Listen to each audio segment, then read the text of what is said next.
some warm, positive vibrations. This is Body-Culinary coming to you from the garden. So right now what I'm doing is sifting compost, and I'm having a nice cup of bitters that I pulled from the garden and that I dried, right? Some fresh cerasee. So a nice big old cup. And I did create a load of blisters on my hand, um, transporting a bunch of big loads of pots where we had some tomatoes. So once again, we're recycling the garden, which that's why I say this is nature's church. So welcome if you're new to the channel. This is Body-Culinary, aka Kwasa Peaceful Eating, and on this channel, I share some of my journey of radical self-acceptance. Because underneath this thing, I did cover my hair today in the garden.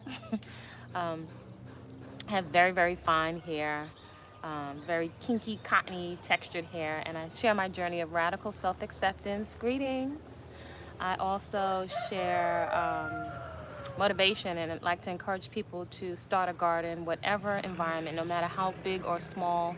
If you're in a room, it could be the windowsill, it could be in jars, wherever you pay rent or mortgage, to start a garden, because it is so therapeutic, as well as starting or restarting and cultivating a personal movement practice, as well as consuming what I like to term peaceful consumption, or at least the least harm possible. Firstly, to your own brain, body, temple, reproductive organs, and for your mood. So that would be eating for vitality, longevity, for your mood and for beauty. And so I found or observed one woman's observation. If it doesn't resonate, respectfully leave it right here. But in consuming for values that we say matters to us, usually your food choices will line up right with that. So your movement practice, the garden, and consuming peacefully, right? And embracing whatever you popped out onto this 3D plane with, right? So you can dress it up and you'll find your sweet spot. If that's with makeup, not with makeup, cruelty-free makeup, you'll find your sweet spot where you find joy, but most likely that would be with a lot of experimentation. So you're always welcome to share respectfully in the comments. So right now I've dug up a lot of compost from our garden. So I've constructed a 3-bin compost system, and gotta watch out. We got some fire ants over here. And hopefully you folks, trigger alert. Hopefully you folks are not freaked out by bugs. But in the garden, in nature's church, in reality, there are bugs. That's real life.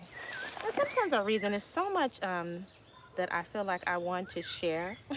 And sometimes I refrain because I've had some folks say, why aren't there more people on the channel? And so if I thought about that in comparison, I most likely wouldn't share. So I feel like I just show up and express what I'm called to express, and whoever it's for it's for, right? So anyway, there are loads of bugs. Not loads. Loads is relative, of bugs inside the compost. And so just whole, living, fresh, unprocessed foods. We have mountains and mountains of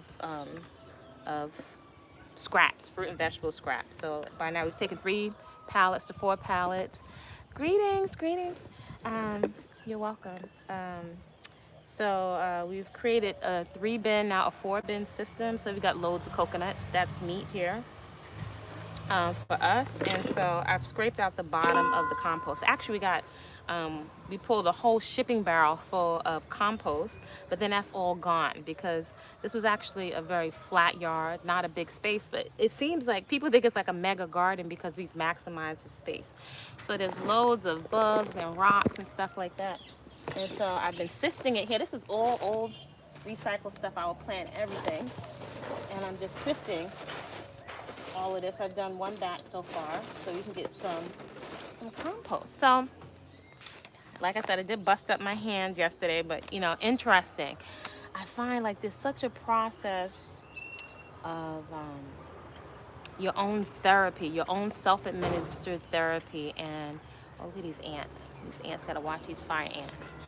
There, I find there's certain activities that really spark a listening and an inner listening. And I don't know if we consider these things as affecting our beauty, right? I know even I find social media is more concentrated, but it can really like automatically trigger anxiety and comparison, you know. And I'm always like observing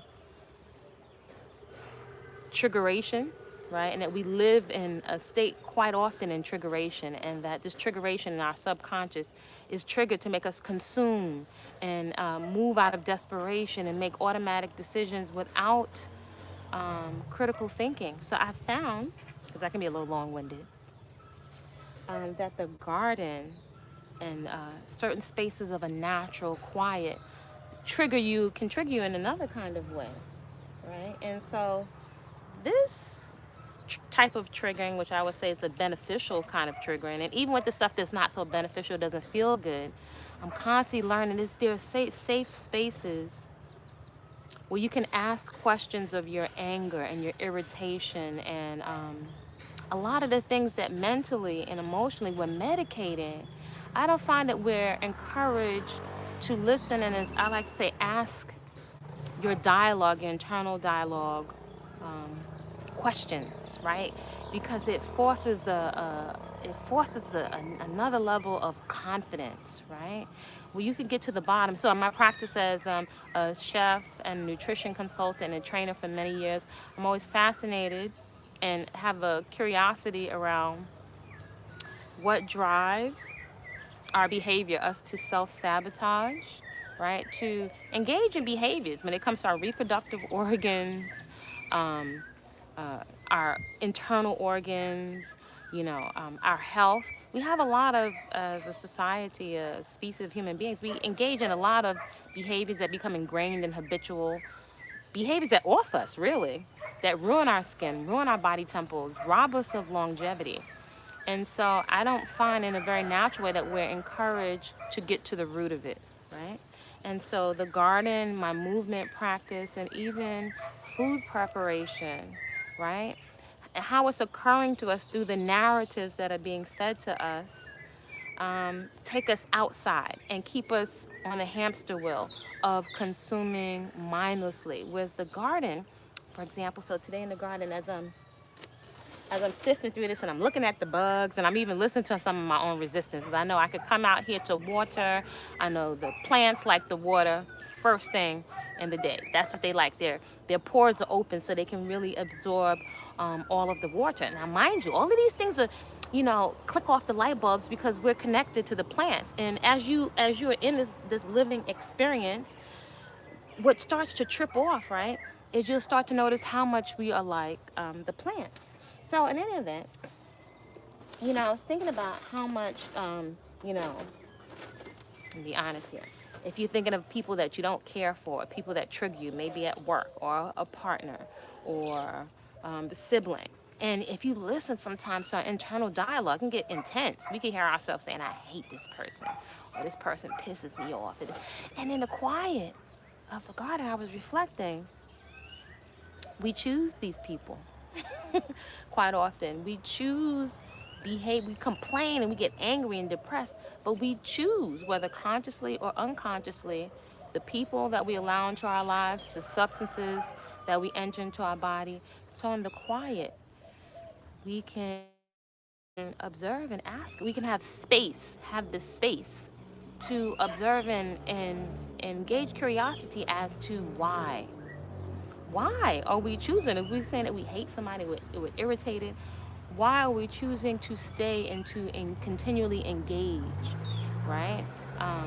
And I don't know if we observe that a lot of our patterns become ingrained and habitual if we are not conscientious or aware. So again, in your movement practice, in your garden, and your food preparation, one way to look at it as a drag, but I have found that curiosity, even in moments when you feel so triggered, so angry, if you could just hold on to the why. Let me explore. If you can somehow make space to consider why, and putting your hands in soil, moving through your movement practice, even if you feel like, oh, my knees are jacked up and I'm sore, if you could just hold on to that healthy curiosity, oh my goodness, it is such a source of information that's not so tainted, that is your personal experience, and I think can guide you more towards your sweet spot and where you can maintain it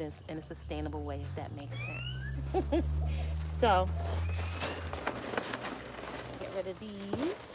Lots of boogie boos, lots of buggeration going on in here. It's amazing when I think of like some of this compost is taking over a year to break down. And then even we don't want to put it all directly on the soil.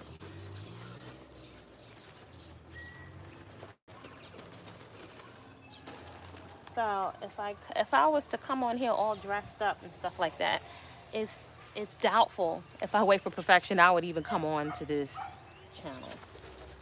And I know some, you know, let me be real. With all the dust flying and stuff like this, I like the freedom. I like the information, the firsthand information that I get from here. So there are times for dress up and play up. However, I feel like we could be missing out. And the beauty, as one of my dear sister friends says, it's a tool, right? So I'm not here to discourage you from wearing makeup or how you would like to play and whatever you want to eat. However, I would encourage you to, whatever you do, to do it with some level of awareness, to question your whys, right? So that we can be aware if we're doing things out of an anxiety or out of a fear of not being chosen.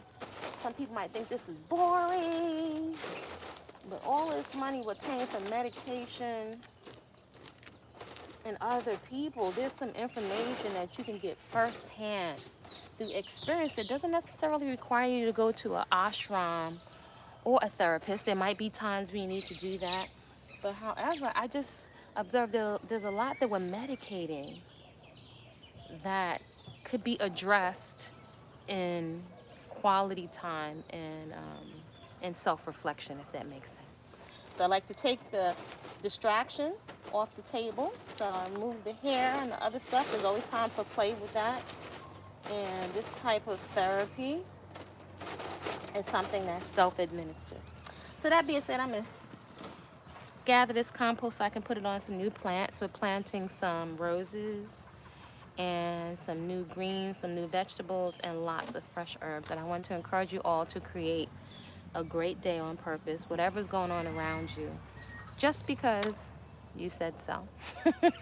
Feel free to support the channel. Also on Patreon, at the end of every month, I'm having a food preparation party where everybody can pull everything out of your refrigerator, and we're going to be prepping all of that stuff, whole, fresh, unprocessed ingredients, so folks can understand you don't have to buy salad dressings. There's plenty of other things that you can eat to stay so satiated, that are nutrient dense and delicious, if you decide to consume whole, fresh, living, unprocessed foods as a lifestyle, which is really health, right? Supports our health, which is our ultimate beauty product. So that y'all create a great day on purpose, and I'll see you soon. Subscribe to the channel. Feel free to give the video a like, and you're always welcome to comment respectfully below. All right, see you soon.